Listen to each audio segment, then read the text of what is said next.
Hi అండి, నమస్తే. ఈరోజు మన కిచెన్లో పండుమిర్చి గోంగూర చట్నీని చాలా ఈజీగా టేస్టీగా ఎలా ప్రిపేర్ చేసుకోవాలో ఈ వీడియోలో మీకు చూపిస్తాను. ఇలా ప్రిపేర్ చేసిన గోంగూర చట్నీ కనీసం 10 నుంచి 15 రోజుల పాటు స్టోర్ చేసుకొని హ్యాపీగా తినేయచ్చు. ఇక్కడ నేను పావు కేజీ పండుమిరపకాయలతో ఈ గోంగూర చట్నీని ప్రిపేర్ చేస్తున్నాను.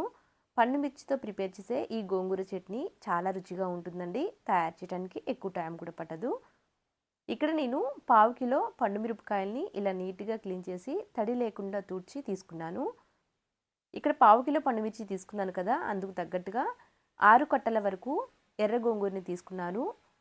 ఈ గోంగూర కూడా నీట్గా క్లీన్ చేసి తడి లేకుండా ఫ్యాన్ కింద ఒక 2-3 గంటల పాటు ఆరబెట్టి తీసుకున్నాను. ఇక్కడ నేను అప్పటికప్పుడు ఒక వారం 10 రోజులకు మాత్రమే ప్రిపేర్ చేస్తున్నాను కాబట్టి గోంగూరని ఎక్కువసేపు ఆరే వరకు పక్కన పెట్టలేదండి. ఒక 2-3 గంటల పాటు ఫ్యాన్ కింద ఆరనిచ్చాను. ఆ తర్వాత ఈ గోంగూరని కొంచెం నూనె వేసి ఇలా కడాయిలో వేస్తున్నాను. ఇలా వేసేసి ఆకుకూరని కాస్త మగ్గించాలి. అలా అని ఆకుకూరలో తడి ఉన్నా కానీ పచ్చడి త్వరగా పాడైపోతుందండి.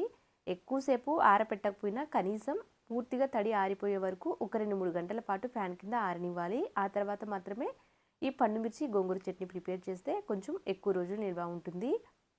ఇక్కడ వీడియోలో చూపిస్తున్న విధంగా గోంగూర చక్కగా ఇలా మగ్గిన తర్వాత ఇప్పుడు స్టవ్ ఆఫ్ చేసేసి పక్కన పెట్టి ఈ గోంగూరని పూర్తిగా చల్లారనివ్వాలి.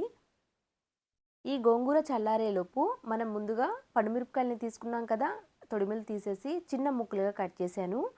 ఇలా కట్ చేసేసి మిక్సీ జార్లోకి తీసుకుంటున్నాను. వీటిలోకే ఒక గుప్పెడు వరకు వెల్లుల్లి రెబ్బల్ని తీసుకున్నాను. అలాగే ఒక హాఫ్ స్పూన్ వరకు మెంతి పొడి తీసుకున్నాను. నెక్స్ట్ ఉప్పు ఒక పావు కప్పు వరకు తీసుకున్నాను.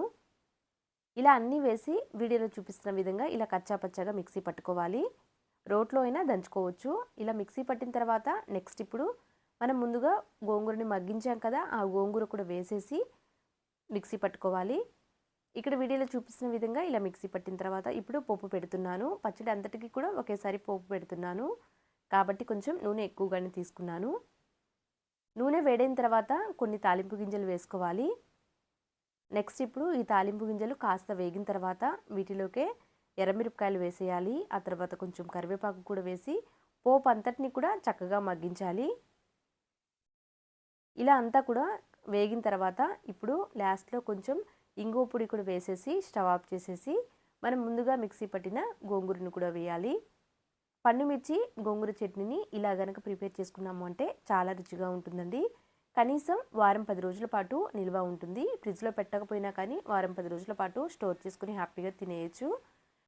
ముందుగా నూనె చూస్తే ఎక్కువ అనిపిస్తుంది కానీ కలిపే కొద్దీ చక్కగా సరిపోతుందండి. గోంగూర పండుమిర్చితో పచ్చడి ఇలా ప్రిపేర్ చేసుకుంటే చాలా రుచిగా ఉంటుందండి. తయారు చేయడానికి ఎక్కువ టైం కూడా పట్టదు. వేడి వేడి అన్నంలో కొంచెం చట్నీ వేసుకొని కాస్త నెయ్యి వేసుకుని తిన్నాము అంటే చాలా రుచిగా ఉంటుంది.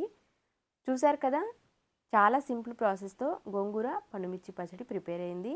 అంతే అండి. Thank you for watching.